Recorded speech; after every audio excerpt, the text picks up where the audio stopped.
We're all born with the ability to hear God. He tells us, "My sheep hear my voice." The ability to hear him must still be learned and matured. Join my pastor, Robert Morris, as he teaches us hearing God is not something you do, it's someone you are.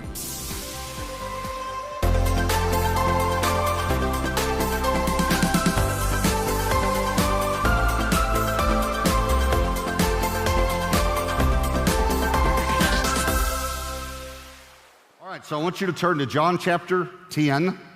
I want to begin to introduce this first message to you, and I want you to think about what is the main difference between a believer in Jesus Christ and a non-believer. What's the main difference? And let me give you the answer. It is that a believer has a personal relationship with Jesus Christ. Is that right? That would be probably the major difference. An unbeliever does not have a relationship with Jesus.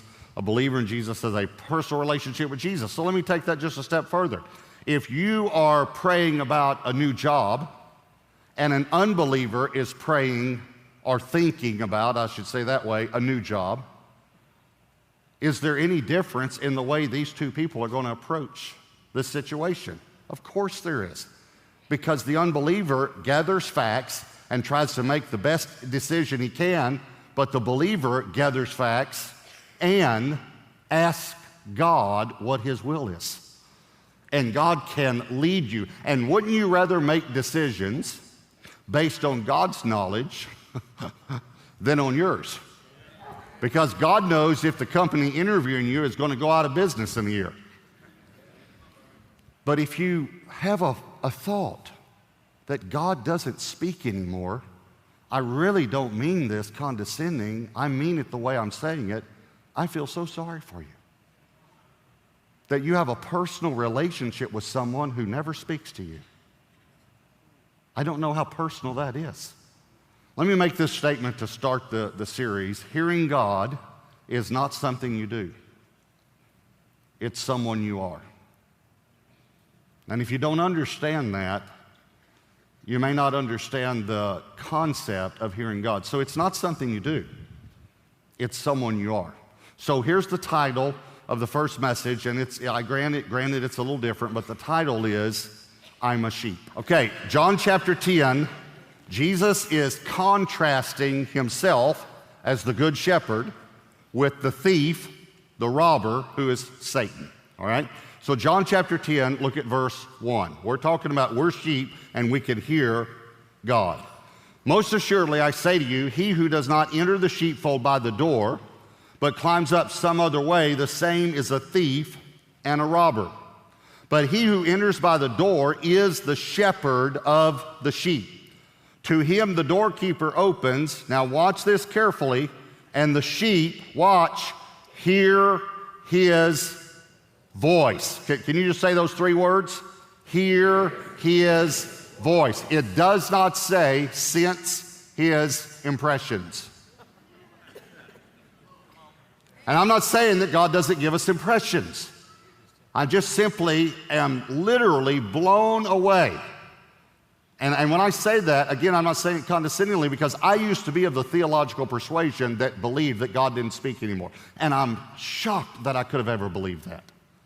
That he's just has chosen not to speak anymore since he wrote us a letter. And we have his word, but now he doesn't communicate personally to his children. I'm just shocked that I could have ever thought that way. Hear his voice. That's the Bible. His sheep hear his voice. And he calls, so the way you call is your voice, his own sheep by name and leads them out. And when he brings out his own sheep, he goes before them, and the sheep follow him, for they know what? His voice. And if you have any doubt that this is talking about Jesus, verse 11, he says, I am the good shepherd. So Jesus said, we know it, but it's just in case you had a doubt, I'm the good shepherd gives his life for the sheep. Now look at verse 16. John 10:16, and other sheep I have which are not of this fold. Now look at me just for a moment. He is now speaking about the Gentiles. He's talking to Jewish people, and he says, and you need to know there are other sheep I have that are not of this fold. Other sheep. There's not a theologian I've ever met in the world that doesn't know or believe that this is talking about Gentiles. So that's most of us. You might be Jewish, but for the rest of us, thank God that he had another fold, okay? The Gentiles. Now watch this. Other sheep I have which are not of this fold, them also I must bring. Watch. And they will, what? Hear my voice. Okay, I can hear God. That's what he's saying specifically. They will hear my voice. And there will be one flock and one shepherd. He's speaking of Jew and Gentile here, one flock. And then verse 27, just to make it really, really clear, John 10:27. My sheep, say those three words, hear my voice. And I know them, and they follow me. Okay, let me ask you a very simple question. Is Jesus the shepherd? Okay, are you following him? So then you're the sheep. And what do sheep do? They hear his voice. This is in red. This is Jesus. I don't really care what Dr. Fuzzy Face says. I care what this book says. It's clear, my sheep hear my voice. So let me tell you three things about the ability to hear God. All right, here's number one. It's innate. It's innate. In other words, you're born with it. It's inherent. It's natural. It's built in. It's instinct. It's hardwired. Our God is a speaking God. The whole reason that you have the ability to hear and speak is because you were created in the image of a hearing, speaking God. Why would he create you with the ability to communicate and then not communicate with you? That would be a horrible thing to do to you. To create you with the ability to communicate, and he has the ability to communicate, but he doesn't communicate to you. That'd be a horrible thing. And then, again, it's a horrendous line of thought. It's literally, let me give you the Greek word for it, it's baloney. Bologna is how it's pronounced in the Greek. This is what separates us from the animals. That God gave us the ability to communicate our deepest feelings, not only to other humans, but to him. And he communicates to us. And I know some say, well, animals can communicate. Yes, they can on some level. I understand that. But they can't communicate like we can. They can't. You know, I was watching the Discovery Channel one time. There's a guy sitting in a room all day listening to whales. He had these earphones on. He was listening to recordings of whales. Ooh. And then they said to this guy, what's he saying? I'm telling you the truth. That's also here's what the guy said. He's lonely. I thought, no, you're lonely, pal. You need to get out of this room and go talk to some people.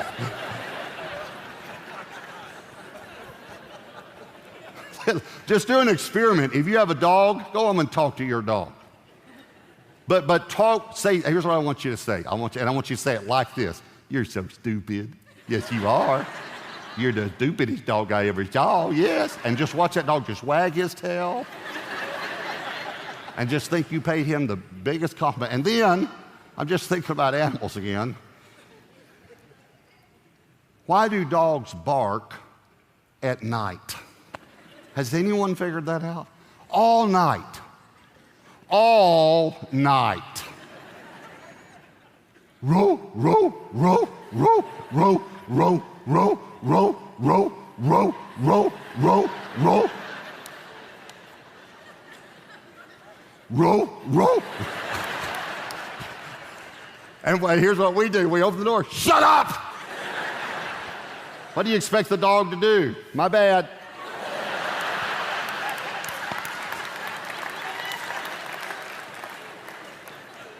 I've always tried to figure out, what are they saying? You know, I'm trapped in the backyard. Help, help, help, help, help, help, help. And then the neighbor dog joins in. Help him!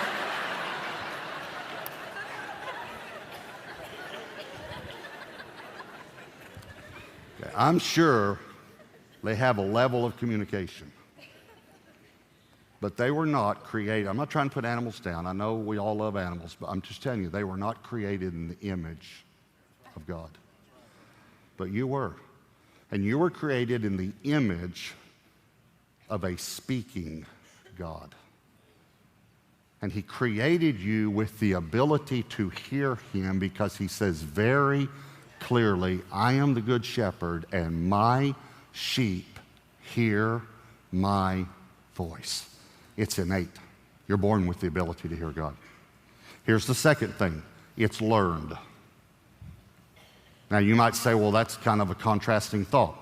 You're saying I'm born with it, but you're saying I need to learn how to hear God. Absolutely. And I can give you the greatest example in the world, children. They're born with the ability to communicate, but they need to be taught. Is that right? They need to be taught words. They need to be taught sounds. They need to be taught grammar and language. They need to be taught what to say, and they need to be taught when to say it. Is that right? They learn in their ability to hear God. You know, if we said we're going to have a class on prayer, you'd say, that's, I need that. And even the disciples said, teach us to pray. But let me remind you that hearing God is the second half of prayer. Because if you can't hear God, why would you pray? Now, one reason is to make our requests and petitions be known to God. But God never intended prayer to be a giving of our to-do list to him every morning. He intended prayer to be communication between a father and his children. And if you'll just take some time and start to listen, you'll be amazed that he'll speak. But most of us do this. Now, I'm just going to give you an analogy. It's like someone is going to call you on the phone and talking for 5 minutes or 10 minutes and then hanging up before you ever have a chance to say anything. That's the way many Christians pray. God, I need this, need this, need this, need this, need this. Got to go. And God's thinking, would you like to hear what I have to say about that? Now, listen to me. Hearing God is not is not dependent upon knowledge or depth or wisdom. It's simply dependent upon being taught, because we all need to learn. Children need to learn. So it's innate, it's learned. Here's the third thing I want to tell you about the ability to hear God. It's matured. So the ability to hear God is innate, the ability to hear God is learned, and the ability to hear God is matured. Okay, let's think about children again. Do children need to mature in their communication skills? Okay, let me give you some examples just to help remind you. Children, before they're taught, will say things that you're not supposed to say. Man, are you fat? How old are you, Grandma? Okay, we don't ask Grandma how old she is. You just have to teach them. We're talking about maturity. Let me tell you a few philosophies of hearing God that are immature, okay? One is a message a minute. Now I'm using Dallas Willard's phrase here. Dallas Willard was a great theologian, went to be with the Lord in 2013, wrote a book called Hearing God, and it's a great book. But he talked about this, a message a minute. These are the people that tell you, they hear God like 300 times a day. You know, you be in the restaurant, they'll say, God just told me not to put salt on my food. And you feel like saying, you could have read the article in Reader's Digest last month and, too. Okay. And let me ask you this. Do you want God to have to tell you everything to do? Now, does God want to communicate with us on a regular basis? Yes, but for fellowship, not for instruction alone. I mean, let me say it this way. What parent here wants to have to tell your children everything to do, even when they're in their 40s? Wouldn't you like them to grow up and learn how to make wise decisions?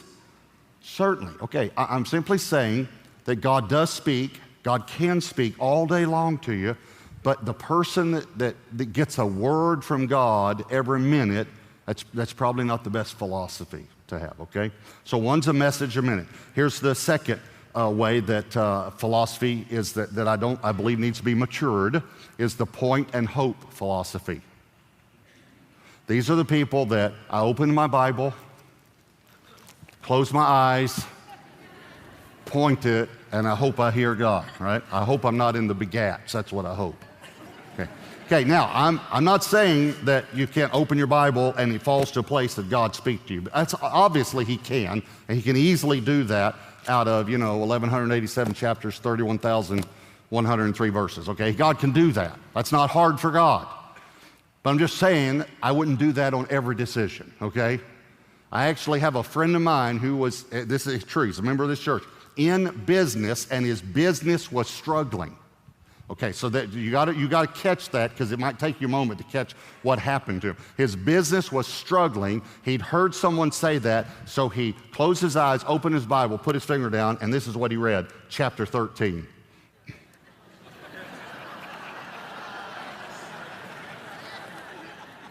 Now, that's not the word you want from God when you're asking God about the future of your business, okay?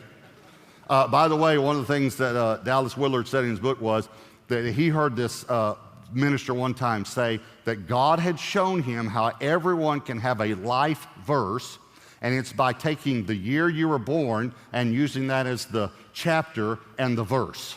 Okay, the only problem with that is most of us are born 19-something, and the 19th chapter of Joshua has the most verses in it, and it has 51. 1951, Joshua. So if you were born after 1951, no life verse for you.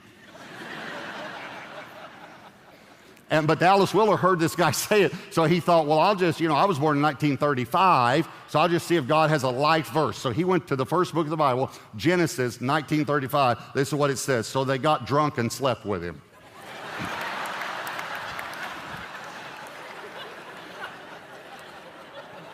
That was his life verse. Okay, so I don't believe in that philosophy. I think you ought to mature from the point and hope philosophy. Here's the last one, the que sera, sera philosophy.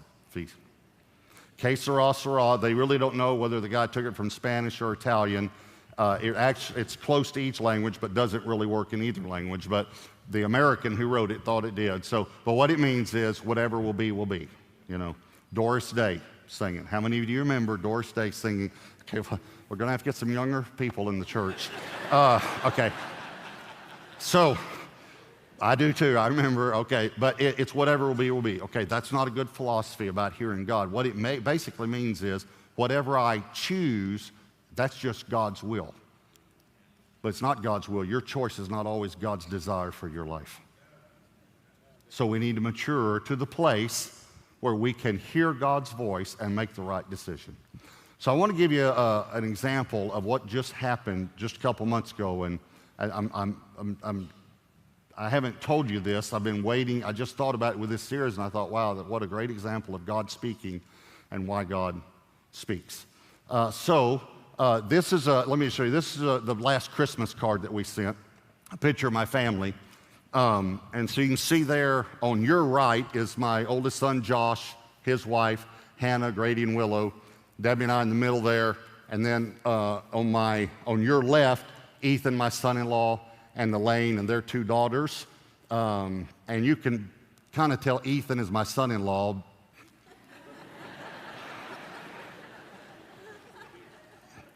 Well, I mean, it's obvious. He's taller than the rest of the family. And and then James and Bridget, my son and daughter-in-law, and their two boys. Okay, so by the way, Ethan and Elaine, they have two girls. They're pregnant with their third, and it's a boy. So they're pregnant.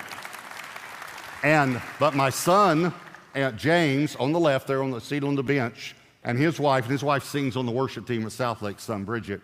They have two boys, but they've also had two miscarriages, and they've had a difficult time. So they've been praying whether to have another child or not, because she's had a difficult time during pregnancy. And so we had our fast, our 21-day fast, if you remember, January 10th through the 31st. And she was praying that if they were supposed to have another child, that God, someone close to them would give them a word during the 21-day fast. And on January 31st, I was standing on the front row about to preach. It was during worship. I was just worshiping God. I looked up. Bridget was standing like right here, almost in front of me, leading worship. And the Lord said to me, Bridget's pregnant.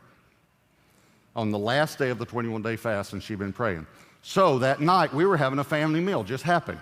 And I said, I have an announcement to make.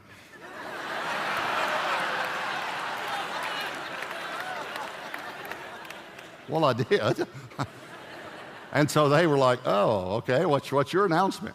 And I said, Bridget's pregnant. And everyone kind of laughed, you know, and then James and Bridget, they looked at me like, are you serious? I said, yes, I'm serious. Bridget's pregnant. I could see the look on Bridget's face as she's processing because she'd prayed this and she had not told James that she had prayed this. She just prayed someone close to them would give them a word. So she's processing. And so then James said, well, she's not pregnant. I didn't say that. She's not pregnant. It's impossible. She's not pregnant. And I said, well, you say whatever you want. I'm telling you, the Lord said she's pregnant. So because I was so strong, and they kept coming back to me, even before they left, they came over and said, now, are you serious about, I said, I'm serious. God said it. So they went to the doctor, and the doctor said, well, you're not pregnant.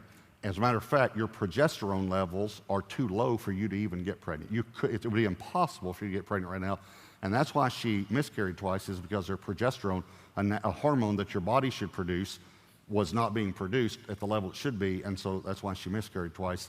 And so in the pregnancy with her other son there, she took it so that, you know, it would help her not to miscarry. So he said, well, it's impossible, actually. You couldn't get pregnant. And but if you're even thinking about it, you should start taking progesterone. And so they said, because I had that word and I was so strong about it, they said, we feel like, well, I'll just start taking it then. So she started taking the medicine. Well, she went back a few weeks later to check her level, and the doctor checked her level, and then he said, you're pregnant. And they said, we thought you said our level was too low to get pregnant. He said, well, I don't know how to have them, but you're pregnant. And so they said, well, you know, you count so many days, and also, how long am I pregnant? And he said, 4 weeks and 6 days. And they went back, and January 31st, when I gave him the word, was 4 weeks and 5 days. She'd been pregnant 1 day. Now, I'm not saying that so that we get excited about an accurate prophetic word. I'm saying that because I believe God gave the word to save the baby's life, so that she would start taking the medicine that she needed to be able to carry the. You see what I'm saying? Here's the bottom line. I'm a sheep. By the way, it didn't say my shepherds hear my voice. I mean, we hope they do. But it says my sheep. God wants to speak to you. One of the greatest scriptures in all of the Bible, my sheep hear my voice. And because we're sheep, it's innate, but it's also learned. I want to encourage you to do something, and that is to order the book and the CDs, the DVDs, however you want to do it. The reason is I want you to be able to hear God. I want you to learn how to hear God's voice. Jesus loves you. He is our great shepherd. We are his sheep, and his sheep hear his voice. Hey, tune in next week, because we're going to continue this series, Frequency. Tune in and hear